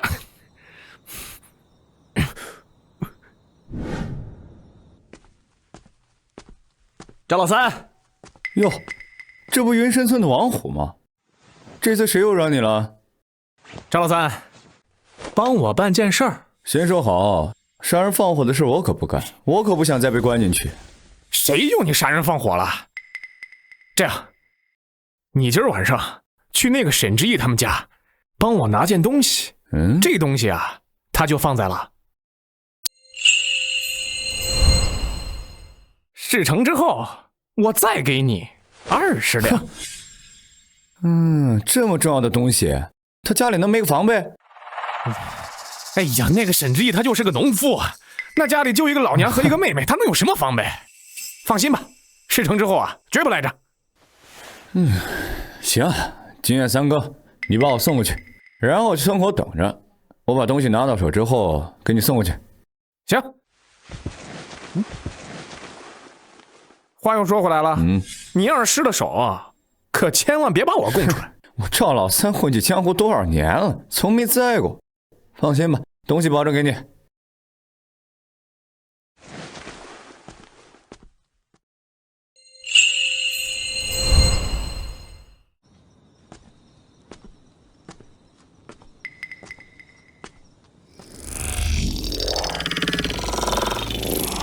王虎还真是贼心不死，只有2个人能对付。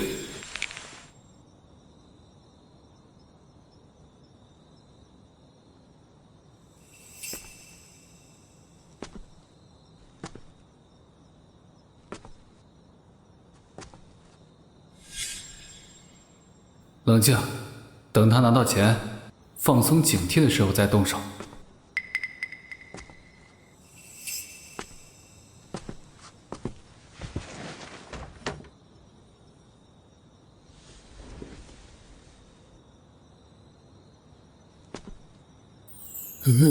这么多钱，好你个王虎！原来是让我来偷钱的，这么多钱居然放在这么好找的地方，我该被……别冲动，别动！少侠别冲动，我把钱还给你就是了。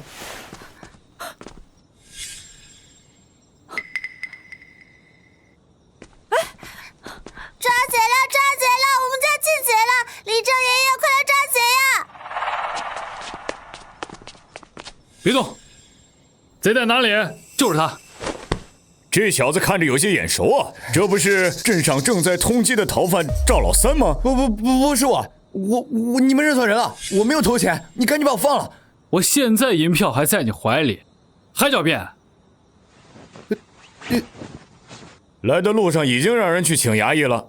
是王虎指使我这么干的，我都是被逼的。你们千万别报官，再进去我就出不来了。又是王虎现在越来越无法无天了，竟然勾结逃犯来偷村民的钱。给我进去！给我进去！进去！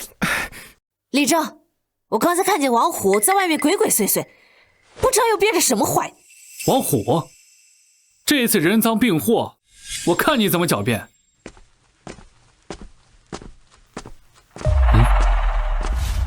事情的原委我们已经听到了，王虎，你可还有什么话要说？两位大人，我知错了，我再也不敢了，我一定改，可千万别把我扔到大牢里去啊！那可不是人待的地儿啊！求求了！现在知道错了，早干什么去了？赵老三，衙役大人，他真的是那个逃犯赵老三？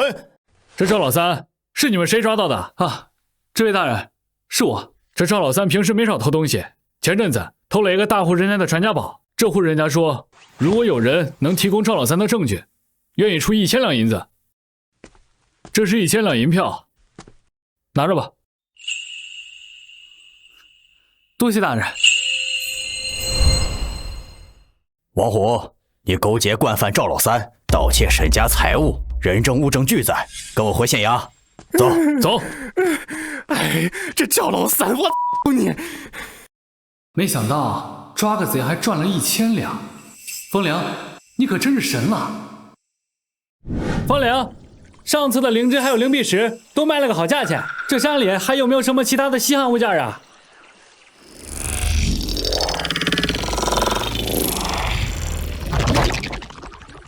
小溪，难道这水里有宝贝？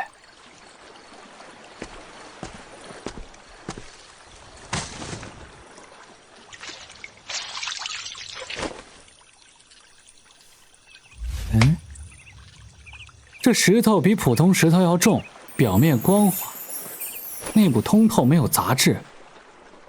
难道是玉石籽料？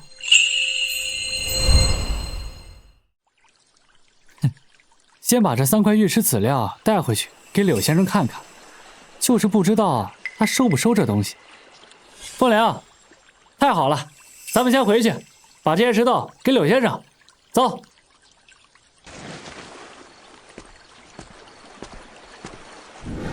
小哥，你这货可一次比一次厉害了呀！柳先生，您的意思是这3块真是玉石籽料？玉石籽料，这可是阳之玉籽料，玉中之王，普通的人见也见不到呀！真是阳之玉啊，那能卖不少钱吧？小哥，你运气也太好了。有风铃在，运气当然好。老孙，你又不收这些东西，就不要在这瞎掺和了吧。柳先生，那这玉石籽料，您收不收呀？这些东西我可收不了。不过我知道京城有位夏掌柜，专收玉石，他就住在城东的客栈里。哎，天也快亮了，我这就带你去找他。那麻烦柳先生了。哎，不客气，不客气，走。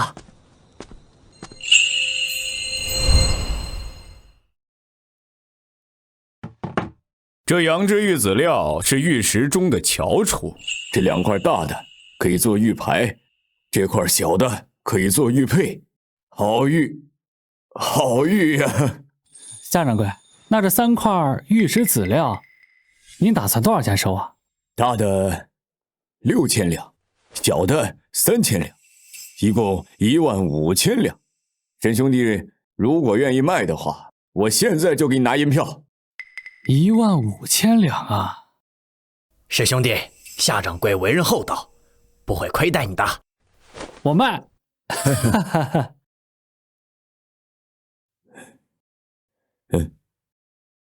这一共是15000两。沈兄弟以后若是再找到玉石，一定要先来找我。一定，一定。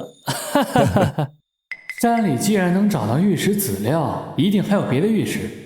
今日天色还早，还能再去到山上。那2位，我就先行告辞了。哎，好，慢走，慢走，慢走。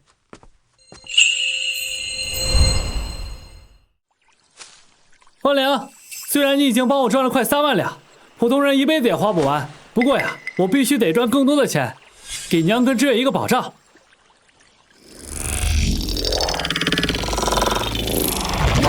这石头看起来像翡翠。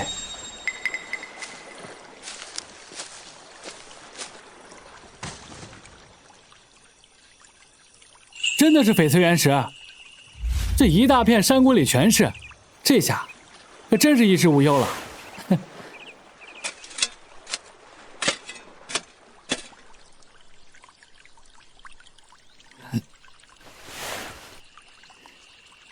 这颜色真正，先带几块回到镇上，给夏掌柜看看值多少钱。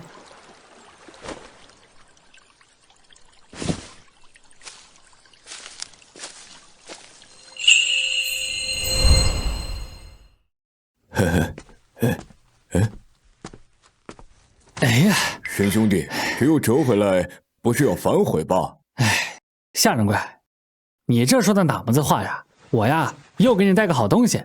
嘿，哎，您看看。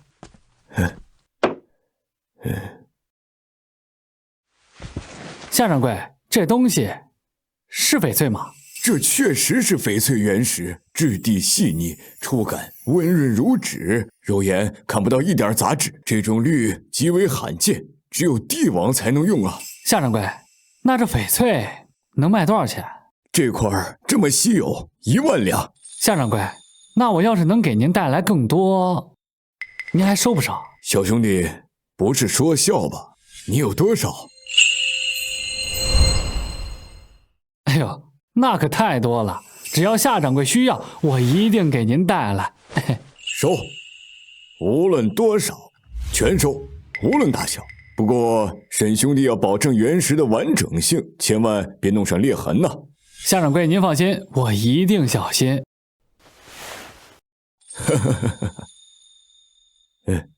没想到这小地方还有沈兄弟这号人物，能采来这么多翡翠原石。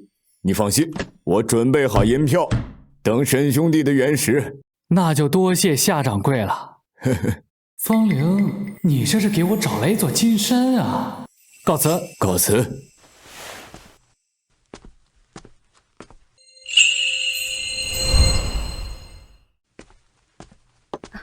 回来了，哥，你去哪儿了呀？哎，娘，你戴上这个发簪更好看了。今天怎么做了这么多菜啊？你最近啊早出晚归的，都瘦了不少，你得多吃一点啊。哥，你去哪儿了呀？哥去镇上了。娘，这是今天赚的钱，您收好。这么多，这得有22000两。这山里是什么宝贝，能一下子卖这么多钱啊？就是一些石头，有人愿意出高价买。娘，你放心吧，既没有危险，赚的呀也都是干净钱。这孩子说的话，娘呀不担心这钱的来路，娘只是有点心疼你，这些钱够咱们家几辈子花了，别再去山上了啊。娘，你放心吧。哎，娘，我有件事啊，想和您商量一下。啊，你说。我想买一个大一点的宅子，这样您和知月住的也舒服，我做生意呢也方便。有道理。行，听你的。哥，你是不是说我们可以住大房子了？当然了，知月，以后你就有自己的屋子了，好不好？太好了，知月也有自己的屋子了。哦，娘，还有件事儿啊，等买了宅院之后啊，我想给知月请个教书先生，教他读书认字儿。你想让知月读书？读书啊，可以开阔眼界，长大之后也能明事理，不至于干些愚昧的事儿吧？太好了，知月也可以读书了。知意啊，你现在真的变了，对事情考虑周详，又肯为妹妹谋划，以后这家里的事儿啊，都听你的。娘，咱们的日子过得越来越好，你应该高兴才是。来，吃菜。